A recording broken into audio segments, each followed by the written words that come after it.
కొంతమంది బట్టెవాజిగాళ్ళు పేదోళ్ళు మధ్యతరగతోళ్ళని ఎప్పుడు ఎట్లా ముంచుదామా అన్నట్లే చూస్తుంటారు. వాళ్ళని అమాయకుల్ని చేసి మాయమాటలు చెప్పి రేయింబవళ్ళు నానా కష్టాలు పడి కూడబెట్టుకున్న సొమ్ముని ఎట్లా దొబ్బుకోపోదామా అన్నట్లు సోచాయిస్తుంటారు. ఇక గాళ్ళ మాయమాటలకు గిట్లా వడితిమా ఇంకా అంతే సంగతులు. మన జేబులకు షిల్లులు గిట్లా పెట్టి మనల్ని నడి రోడ్డు మీద నిల్చుండబెడతారు.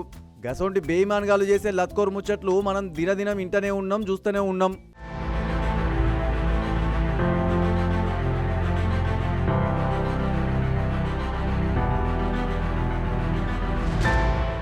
ఇక గీడసుతంగా గా బద్మాష్ గాళ్ళు అమాయకులకు గాలం గిట్ల వేసి అందిన కాడికి దండుకున్నారు. ఇంట్లో కూసుండి ప్యాకింగ్ పని గిట్లా చేసుకుంటా వేలకు కమాయించుకోవచ్చని అరచేతుల వైకుంఠం చూపించిండ్రు. ప్యాక్ చేసిన సరుకుని కంపెనీకి తిరిగిస్తే నెలకు 24,000 ఆమ్దాని వస్తుందని చెప్పుకొచ్చిండ్రు. వేరొకరిని కంపెనీల గిట్లా చేర్పిస్తే ఇంకింత కమిషన్ గిట్లా ఇస్తామని ఆశ పెట్టిండ్రు. ఇక గిదే ముచ్చట్ను సోషల్ మీడియాలో సుతంగా మస్తు పబ్లిసిటీ గిట్లా చేసేసరికి వాళ్ళ ఉచ్చులో కొన్ని 100 మంది పడ్డారు. వాళ్ళు చెప్పింది నమ్మిన పాపానికి పైసలు కట్టిన వాళ్ళందరి నోళ్ళల్లో మన్ను కొట్టిండ్రుగా మోర్దో మొకపోళ్ళు.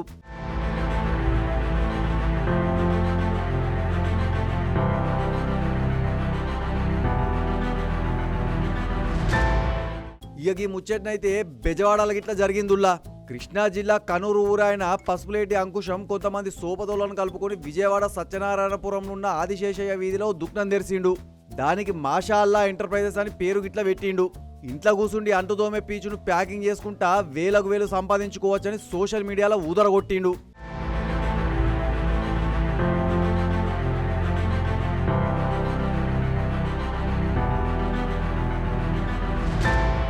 అయితే గిక్కనే ఒక ఫిట్టింగ్ ఇట్లా పెట్టిండ్రులా.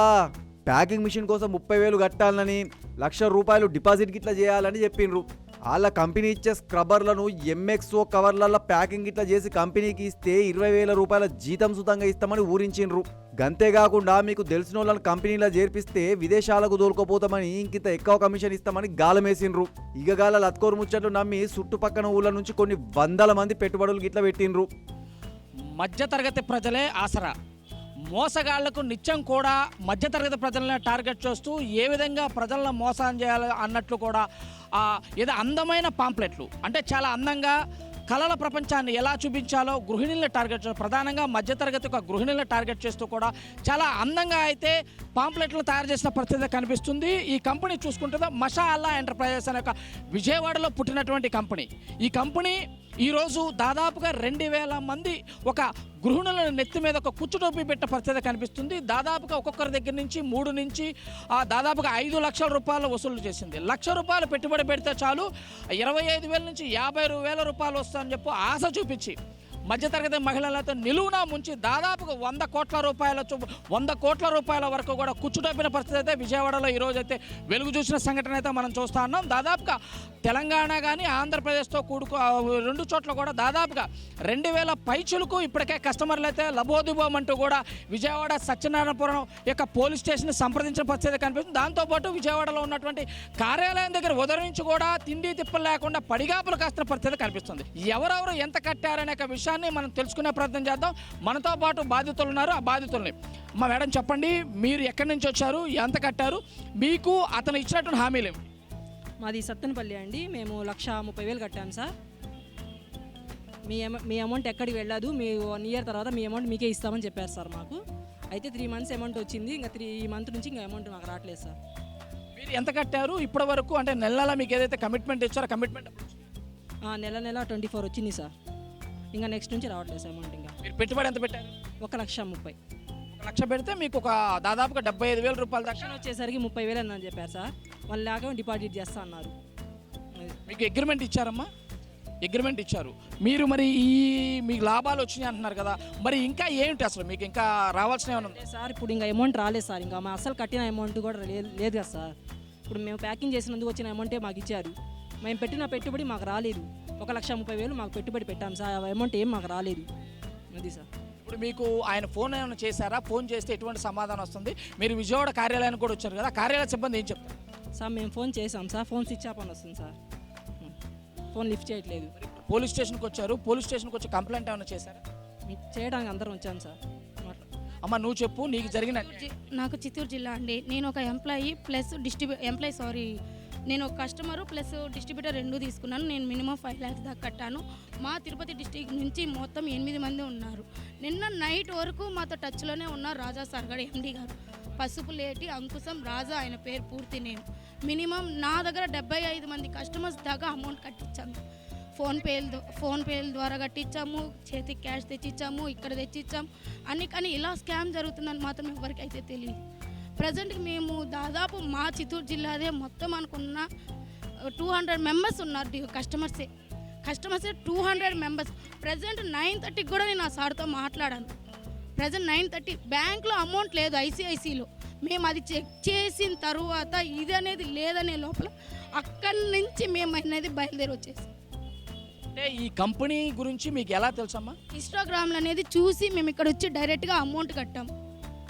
అమౌంట్ కట్టిన తర్వాత నేను 5 months రన్నింగ్ అయ్యింది. 5 months తర్వాత అమౌంట్ అన్ని కరెక్ట్గా వేశారు, మెటీరియల్ అనేది తెచ్చిస్తున్నారు, అన్నీ చేశారు. కానీ 6వ నెలకంతా ఇలా చేస్తారనేసి మాత్రం అనుకోలేదు. దీంతో వచ్చి ఎంప్లాయీస్ ఉన్నారు, ఎండీ గారు ఉన్నారు. టోటల్ అసలు ఎండీ ఉన్నారో లేదో కూడా తెలియదు. దీంతో ఎండీతో పాటు అందరూ తీసుకొని తిన్నారో లేదో కూడా తెలియదు. ఈ పోలీసు వాళ్ళని చూస్తే మీదే తప్పు అంటున్నారు. మేము తప్పు చేసాం లేదని మేము చెప్పడం లేదు, కానీ అది మాకు న్యాయం అనేది జరగాలి కదా. చూస్తూనే ఉన్నారు కదా మీరు, ఏదైతే బాధితులు చెప్తున్న పరిస్థితి అయితే మనకు కనిపిస్తుంది. ఏదైతే ఈ రమేష్ రెడ్డి అనే వ్యక్తి కూడా జనాల దగ్గర నుంచి ఎలా వసూలు చేయాలో, మాయమాటలు ఎలా చెప్పాలో చాలా దారుణంగా, అంటే ఒక సామాన్య ప్రజలను ఏ విధంగా మోసం చేయొచ్చు అంటానికి చింత అందంగా. అంటే ఒక స్కీమ్ 1 25 నుంచి 50,000 రూపాయలు వస్తుంది. స్కీమ్ 2 25,000 నుంచి 50,000. స్కీమ్ 3 నాటుకోళ్ళు, సోనాలి నాటుకోళ్ళ పెంపకం ద్వారా 90 నుంచి 1,00,000 రూపాయల ఆదాయం వస్తుంది. అదేవిధంగా వాల్నట్స్ వల్ల నెలసరి ఆదాయం 20,000 నుంచి 50,000. అంటే ఎంత అందంగా ఈ యొక్క తయారు చేయడం ఈ పాంప్లెట్లు. అంటే ఈ యొక్క సామాన్య మధ్యతరగతి ప్రజలే వీళ్ళకి ప్రధానంగా టార్గెట్ చేసుకున్నారు. ఈ మోసగాళ్ళంతా కూడా ఇప్పుడు ఫోన్లు తీయకుండా చాలా దారుణంగా తప్పించుకొని తిరుగుతున్న పరిస్థితి కనిపిస్తుంది. అదేమిటంటేనేమో మేము అన్నీ మీకు మెటీరియల్ ఇచ్చాము, మీకు ఏదైతే దాని కమిట్మెంట్ ఇచ్చామో ఆ కమిట్మెంట్ ప్రకారం అన్నీ నడుస్తుంది, అగ్రిమెంట్ చెక్ చేసుకుని ఇలా. అంటే పైగా వీరిని ఒక దబాయించే పరిస్థితికే మనకి స్పష్టంగా కనిపిస్తుంది. ఈ యొక్క ఏదైతే ఈ చీటర్స్ ఉన్నారో ఈ చీటర్స్ అన్నీ తెలిసి ఒకరి మీద ఒకరు వంకర పెట్టున్నారు.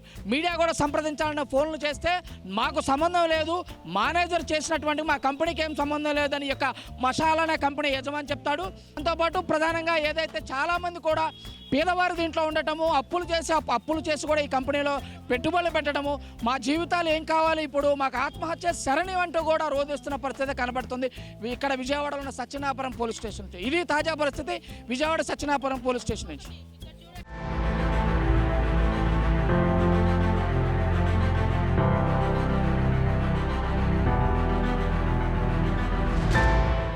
ఇక మొదట్లో కొద్ది నెలల పాటు అందరికీ చెప్పినట్టే జీతం పైసలు గిట్లా ఇచ్చిండ్రు. కంపెనీలో ఎక్కువ మందిని చేర్పించిన వాళ్ళని విదేశాలకు సుతంగా దోలుకపోయిండ్రు. ఇక ఇంకేముంది, ఈ ముచ్చట తెలిసిన మిగతా చాలా మంది ఎగబడి మరిగా కంపెనీలో పైసలు కట్టి చేరిండ్రు.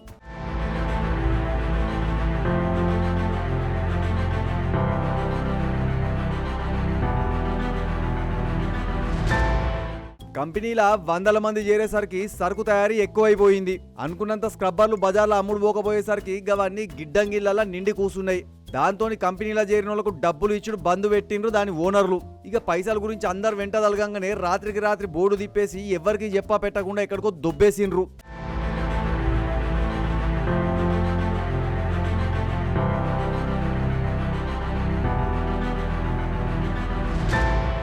ఇక ఈ ముచ్చట తెలిసిన వాళ్ళందరూ సత్యనారాయణపురం ఠాణాకు పోయి ఫిర్యాదు కాగితం గిట్లా రాసిచ్చిండ్రు.